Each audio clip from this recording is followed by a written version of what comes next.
بسم اللہ الرحمن الرحیم۔ ناظرین، ہماری تمام فقہیں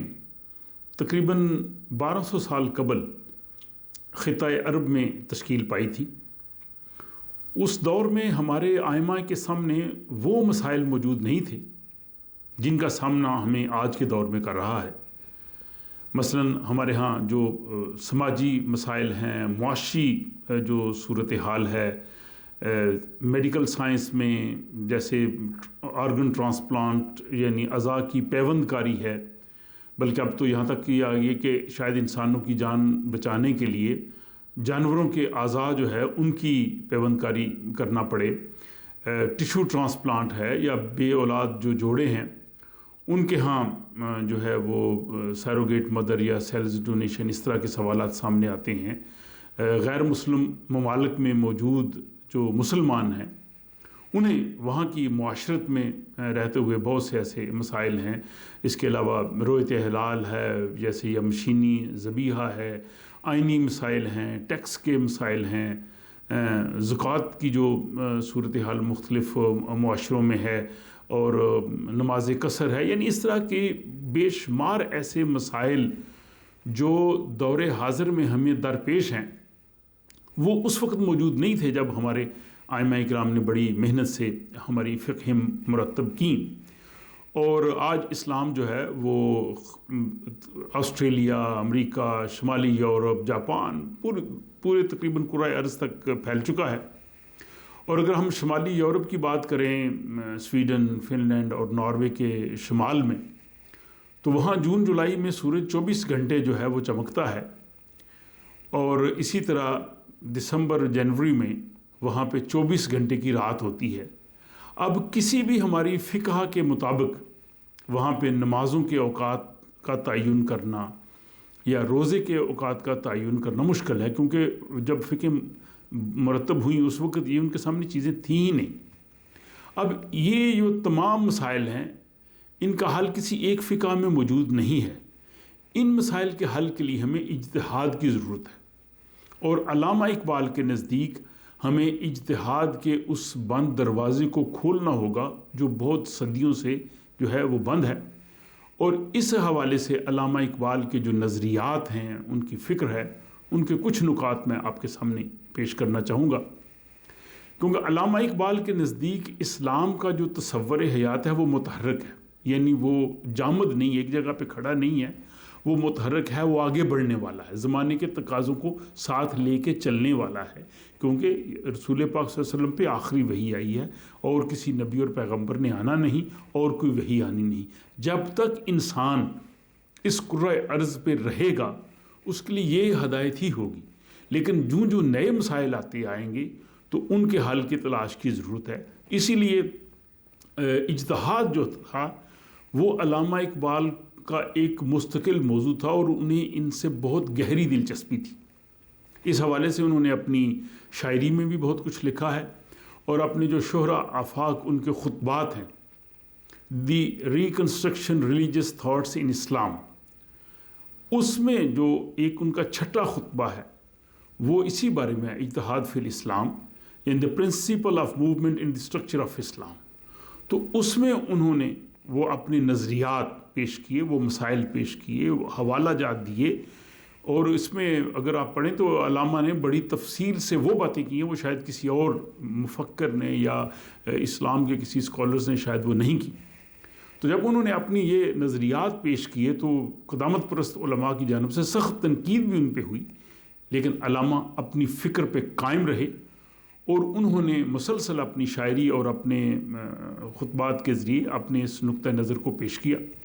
علامہ یہ چاہتے تھے کہ جو اجتہاد کا دروازہ بند ہو چکا ہے، اور یہ تصور کہ جو کچھ ہماری فقہ میں لکھ دی گیا ہے، ہمارے ائمہ نے جو کہہ دیا ہے بس ہم نے اسی پہ عمل کرنا ہے، ہم اپنی جس فقہ میں ہیں ہم اس فقہ سے نہ تو باہر جا سکتے ہیں اور نہ ہم اپنے امام کے سے ہٹ کے کوئی چیز کرنا چاہتے ہیں۔ تو علامہ چاہتے تھے کہ اس موجودہ دور میں ایک اعتبار سے فقہ کی تشکیل نو ہونی چاہیے،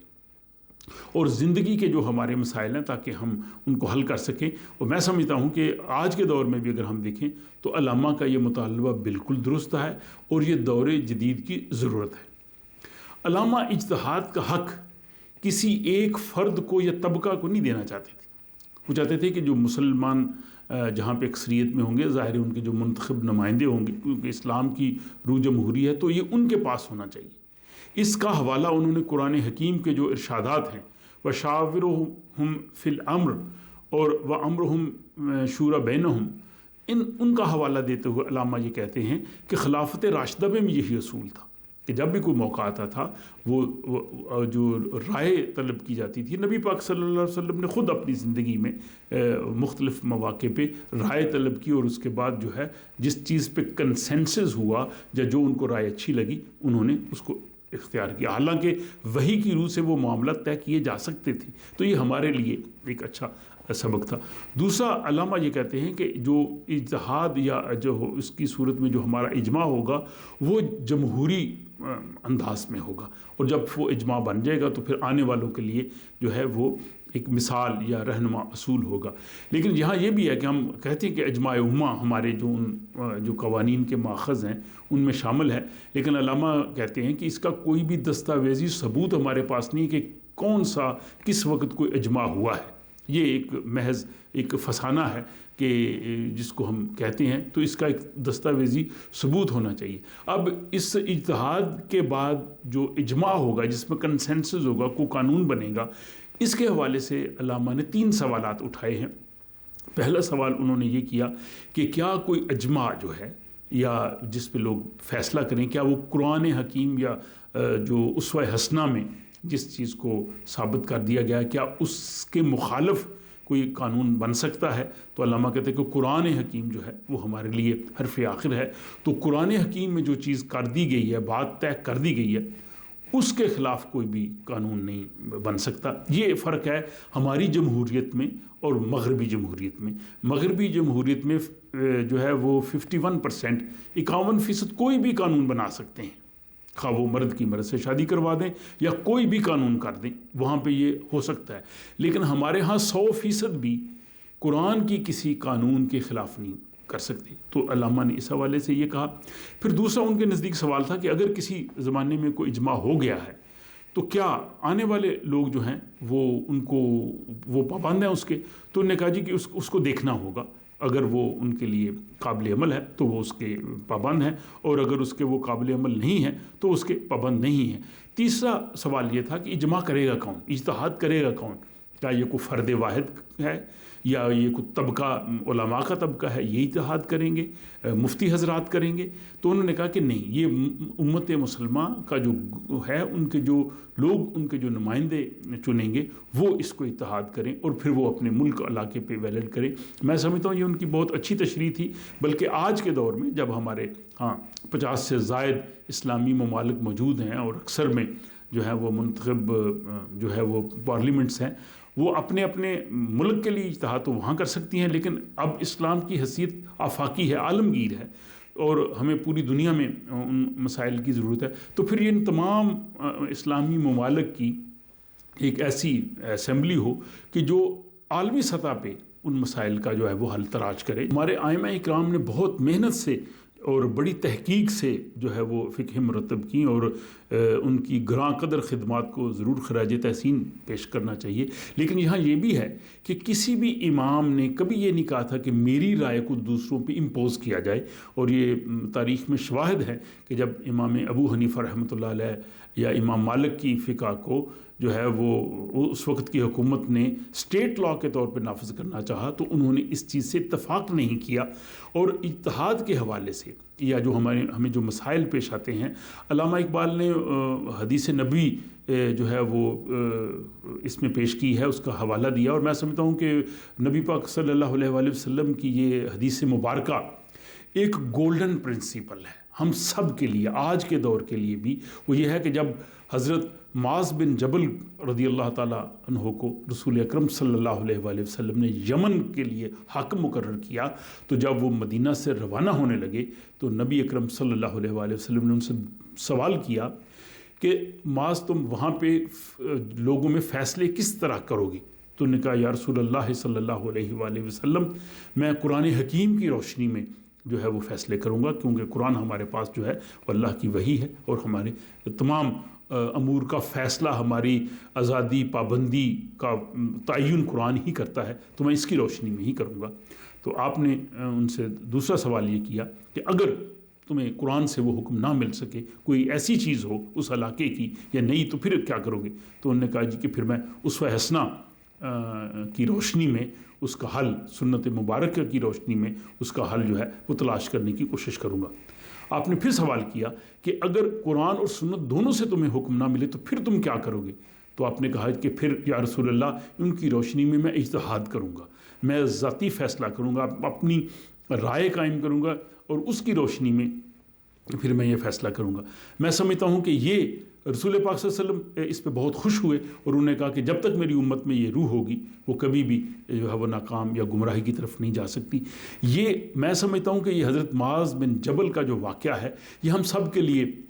رہنمائی کا باعث ہے، یہ ہم سب کو یہ حق ملتا ہے۔ یہ صرف حضرت معاذ بن جبل یا اس وقت کے لیے محدود نہیں تھا، آج کے دور میں بھی اگر ہمارے ہاں اجتہاد نہیں ہے، یا بعض مسلمان ایسے علاقوں میں ہیں کہ وہاں ان کو رہنمائی میسر نہیں ہے، اگر نہیں ہے تو وہ تو ظاہر ہے جو اہل علم ہیں، اہل ذکر ہیں، قرآن کہتا ہے ان سے پوچھو، ان سے رہنمائی لے سکتے ہیں۔ اگر ان سب چیزوں کے باوجود اگر نہیں ہے تو میں سمجھتا ہوں کہ بندہ مومن کے لیے یہ حدیث مبارکہ جو ہے وہ ایک مشعل راہ ہے، اور اس کی روشنی میں ہم انفرادی اور اجتماعی جو ہے وہ فیصلے کر سکتے ہیں، اور جن کی رہنمائی موجود ہے ان کی ہم پیروی کریں، لیکن جہاں پہ قرآن و سنت خاموش ہے وہاں انسانوں کو اپنی عقل و بصیرت استعمال کر کے رائے قائم کرنی چاہیے۔ اور دوسری یہ چیز ہے جو ہماری فقہیں مرتب ہوئی تھیں، وہ بعض ایسے مسائل ہیں کہ جن کا کسی ایک فقہ میں حل موجود نہیں ہے لیکن دوسری فقہ میں شاید اس کا حل ہے، تو اس کے لیے ہمیں ایک فقہی پیراڈائم سے نکل کے دوسری فقہی پیراڈائم میں بھی جانا چاہیے، دوسری فقہ سے بھی ہمیں مدد لینی چاہیے۔ میں صرف جامد جو ہے وہ تقلید کے، میں اگر امام مالک کی فقہ کو فالو کرتا ہوں تو میں نے کسی دوسرے امام کی رائے یا ان سے رہنمائی نہیں لینی، یہ طریقہ کار جو ہے یہ بھی آج کے دور کے لیے مناسب نہیں ہے۔ اور ایک طویل مدت سے جو امت مسلمہ پہ اجتہاد کا دروازہ بند تھا، علامہ اس کے بارے میں اپنے خطبات میں لکھتے ہیں کہ جب مسلمانوں میں زوال آیا اور جب بغداد میں ان کی خلافت ختم ہو گئی تو اس زوال کے دور میں، محکومی کے دور میں، یہ کسی حد تک درست تھا کہ جو پہلے سے ہمارے آئمہ نے جو ہمیں رہنمائی دی اس پہ ہی ہم عمل کریں، کیونکہ اس دور میں اس لیول کے اسکالرز نہیں تھے، مسائل اس طرح کے تھے کہ اس طرح کی جو انحطاط اور زوال کا جو دور ہے جس کے بارے میں علامہ نے رموز خودی میں کہا ہے کہ جب قوم کا انتشار ہے تو اس کوتاہ نظر عالموں کے اجتہاد کی بجائے اسلاف کی پیروی جو ہے وہ زیادہ محفوظ ہے، لیکن انہوں نے کہا کہ اب وقت آ گیا ہے کہ اس دروازے کو کھولا جائے، اور اس کے لیے وہ لکھتے ہیں کہ 300 سال سے ہیں بند، 300 سال سے ہیں ہند کے میخانے بند، 300 سال سے ہیں ہند کے میخانے بند، اب مناسب ہے تیرا فیض ہو عام ایسا کی۔ اور اس دور کی صورتحال پہ وہ افسوس کا اظہار کرتے ہیں جو ان کے سامنے وہ دور تھا ہندوستان کا، حالانکہ بڑے بڑے جید علماء تھے، ہمارے بڑے بڑے وہاں پہ دینی مدارس تھے، لیکن اس کے باوجود اقبال کے جو اشعار ہیں یہ میں بہت کو سوچنے پہ مجبور کرتے ہیں۔ وہ کہتے ہیں کہ ہند میں حکمت دین کوئی کہاں سے سیکھے، ہند میں حکمت دین کوئی کہاں سے سیکھے، نہ کہیں لذت کردار نہ افکار عمیق، حلقۂ شوق میں وہ جرت اندیشہ کہاں، حلقۂ شوق میں وہ جرت اندیشہ کہاں، محکومی و تقلید و زوال تحقیق۔ اور خود بدلتے نہیں قرآن کو بدل دیتے ہیں، خود بدلتے نہیں قرآن کو بدل دیتے ہیں، ہوئے کس درجہ فقیہان حرم بے توفیق۔ اور ان غلاموں کا یہ مسلک ہے کہ ناقص ہے کتاب کہ سکھاتی نہیں مومن کو غلامی کے طریق۔ تو میں یہ سمجھتا ہوں کہ علامہ اقبال نے